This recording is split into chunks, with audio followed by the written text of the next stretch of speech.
सुप्रभात दोस्तों, आप सभी को आज गुरु पूर्णिमा के इस शुभ अवसर पर आप सभी को धन्यवाद, हार्दिक शुभकामनाएं। आज मैं लेके आया हूँ हमारे बचपन के जो स्कूल के दिनों की किस्से होते हैं, एक कहानी हमारी आपकी। तो शुरू करते हैं।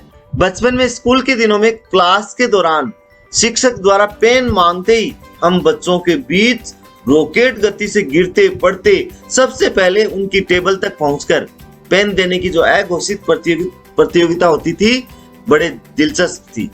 जब कभी मैम किसी बच्चे को क्लास में कॉपी वितरण में अपनी मदद करने पास बुला ले तो मैडम की सहायता करने वाला बच्चा आकड़ के साथ अजीमो शाह शहंशाह बना क्लास में घूम घूम कर कॉपियां बांटता और बाकी के बच्चे मुंह उतारे गरीब प्रजा की तरह अपने बेंच से न हिलने की बाध्यता लिए बैठे रहते। शिक्षक की उपस्थिति में क्लास के भीतर चहलकदमी की अनुमति कामयाबी की तरह पहला कदम माना जाता था। उस मासूम सी उम्र में उपलब्धियों के मायने कितने अलग होते थे। शिक्षक ने क्लास में सभी बच्चों के बीच अगर हमें हमारे नाम से पुकार लिया तो बात ही और थी। शिक्षक ने अपना रजिस्टर स्टाफ रूम में रखकर आने बोल दिया तो समझो कैबिनेट मिनिस्ट्री में चयन का गर्व होता था। आज भी याद है, जब बहुत छोटे थे तब बाजार या किसी समारोह में हमारा अध्यापक या शिक्षिका दिख जाए तो भीड़ की आड़ ले छिप जाते थे। जाने क्यों, किसी भी सार्वजनिक जगह पर टीचर को देखकर हम छिप जाते थे। कैसे भूल सकते हैं अपने उन गणित के टीचर को जिनके खोप से 13, 17 और 19 का पहाड़ा याद कर पाए थे।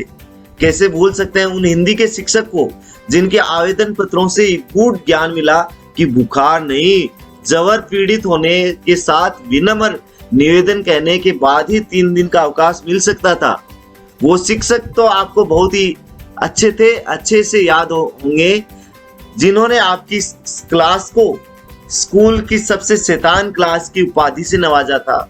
उन शिक्षक को तो कतई नहीं बुलाया जा सकता जो होमवर्क कॉपी भूलने पर यह कहकर कि कभी खाना खाना भूलते हो, बेइज्जत करने वाले तकिया कलाम से हमें शर्मिंदा करते थे। शिक्षक के महज इतना कहते ही कि एक कोरा पेज देना, पूरी कक्षा में फड़फड़ाते 50 पेज फट जाते थे। शिक्षक के टेबल के पास खड़े रहकर कॉपी चेक कराने के बदले यदि 100 दफा सूली पर लटकना पड़े तो वो ज्यादा आसान लगता था।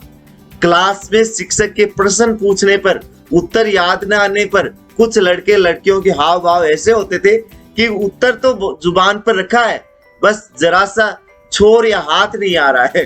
ये ड्रामेबाज छात्र उत्तर की तलाश में कभी छत ताकते, कभी आंखें तरेरते, कभी हाथ झटकते, देर तक आडंबर झेलते झेलते आखिर शिक्षक के सब्र का बांध टूट जाता। You get out from my class.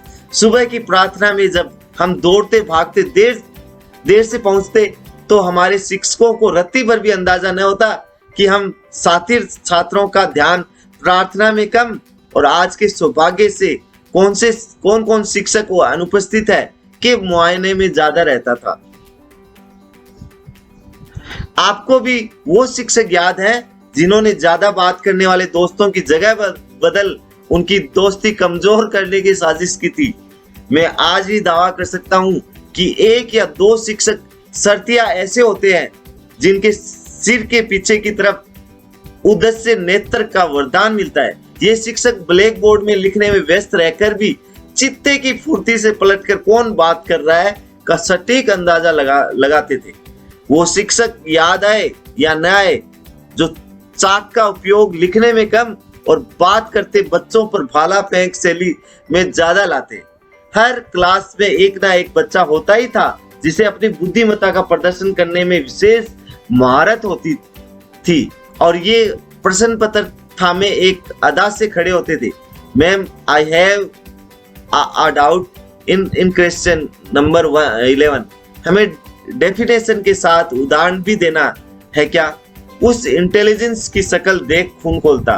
परीक्षा के बाद जांची हुई कॉपियों का बंडल थामे कॉपी बांटने क्लास की तरफ आते शिक्षक साक्षात सुनामी लगते थे। ये वो दिन थे जब कागज के एक पन्ने को छूकर खाई विद्या कसम के साथ बोली गई बात संसार का अकाट्य सत्य हुआ करता था। मेरे लिए आज तक एक रहस्य अनसुलझा ही है कि खेल के पीरियड का 40 मिनट छोटा और इतिहास का पीरियड वही 40 मिनट का लंबा कैसे हो जाता था। सामने की सीट पर बैठने के नुकसान थे तो कुछ फायदे भी थे। मसलन चाक खत्म हुई तो मैम के इतना कहते ही कि कोई भी जाओ बाजू वाली क्लास से चौक ले आना। सामने की सीट पे बैठा बच्चा लपक कर क्लास के बाहर दूसरी क्लास में आई कम इन वह कहकर सिंगम एंट्री करते। सरप्राइज चेकिंग पर हम पर कॉपियां जमा करने की बिजली भी गिरती थी। सभी बच्चों को चेकिंग के लिए कॉपी टेबल पर ले जाकर रखना अनिवार्य होता था। टेबल पर रखे जा रहे कॉपियों के ऊंचे ढेर में अपनी कॉपी सबसे नीचे दबाकर तूफान को जरा देर के लिए टाल आने की तसल्ली मिलती थी।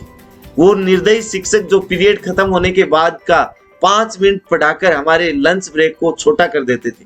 चंद होशियार बच्चे हर क्लास में होते हैं जो मैम के क्लास में घुसते ही याद दिलाने का सेक्रेटरी वाला काम करते थे। मैम कल आपने होमवर्क दिया था।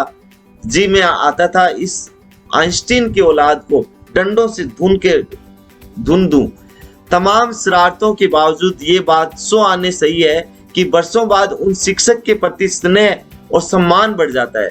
अब वो किसी मोड़ पर अचानक मिल जाए तो बचपन की तरह अब हम छिपेंगे तो कतई नहीं।